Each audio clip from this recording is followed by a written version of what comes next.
Mas pinadaling version naman ng ubi maha blanca ang gagawin natin for today's video. Kung sa traditional na maha blanca ay pumapalpak kayo, dito sa ating bagong version ay 100% sure akong hindi na tayo papalpak pa sa paggawa ng maha blanca. Ganyan din kaganda ang kalalabasan ng gagawin ninyo kapag nalaman mo ang paraan nating ito. Sa paggawa ng iwas palpak na maha blanca ay ipe-prepare ko muna dyan yung paglalagyan nating lianera. Lalagyan lang muna natin yan ng mais kada lianera. Pwede naman kayong gumamit dito ng ibang lagayan kung ano ang available dyan sa inyo. Pagkalagay natin ng mais sa ating lalagyanan ay proceed na tayo sa paggawa ng maha blanca mixture. Dito po ay gagamit lang tayo syempre ng mga ingredient na karaniwang inihahalo sa ating maha blanca. Dito sa ating kawali ay maglalagay lang tayo ng 2 cups ng tubig. Then saka natin ihalo dyan yung sabaw ng mais sa lata. Pwede nyo naman pong wag nang isama yan guys. Nangihinayang lang po kasi ako sa lasa ng mais. Kaya isasama ko na po yan dito sa ating gagawing ubi maha blanca. Pagkalagay ng sabaw ng mais ay pwede na nating ihalo dito yung isang lata lang ng evaporated milk. Any brand naman po na evaporated milk is welcome po sa ating gagawing recipe. Ibuhos na natin yan lahat at isusunod naman natin dyan ng isang pack ng Coco Mama na gata. Wala na po kasi akong nabilang pigang gata sa palengke, kaya yan na lamang po ang binili natin. Lagpas 1 cup po ang laman nitong 200 ml ng gata guys. Pagkalagay natin dyan ng gata, ay isusunod na natin dyan ng isang lata ng ubi condensed milk.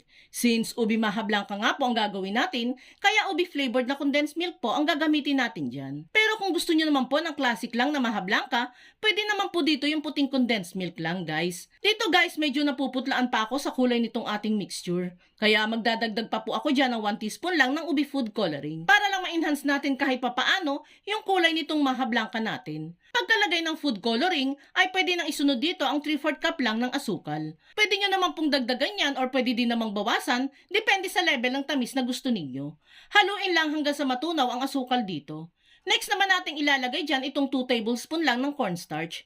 Kung sa traditional na maha blanca ay gumagamit tayo ng maraming cornstarch, dito po ay kahit 2 kutsara lang ay pwede na. Tutunawin lang natin dito ang cornstarch at isusunod na natin dyan ng isang sachet ng unflavored white gulaman. Yes guys, ito ang sikreto natin sa paggawa ng iwas palpak version ng maha blanca. Ito na po kasi ang magsisilbing pampabuo natin sa gagawin nating maha blanca. Tunawin lang natin maigi yung gulaman powder at pwede na natin itong isalang. Lulutuin lang natin itong mixture natin hanggang sa bahagya na itong uminit habang hinahalo-halo. Di naman kailangan na kumulo itong maigi guys. Basta magkaroon lang po yan ng konting usok ay pwede na po yang hanguin. At kung nakaabot ka sa part ng video natin ito, it means na interesado ka sa recipe natin today. At kung sakali pong magugustuhan mo ang paggawa natin ng maha blanca, pwede po bang pusuan mo naman ang video natin? At mag-iwan ka na din po ng comment na super easy maha blanca recipe. Maraming salamat po! Yan guys, umuusok-usok na yung niluluto natin dito. At this point ay pwede na natin yung hanguin sa kalan. Isalin lang natin yan paunti-unti sa ating prepare na lianera hanggang sa makapuno tayo ng ilang servings nito. Palalamigin lang natin yan ng 1 oras hanggang sa tuluyan na mag-set itong maha blanca natin. Once mag-set na nga yan, ay pwede na natin yung i-unmold sa ating mga lagayan.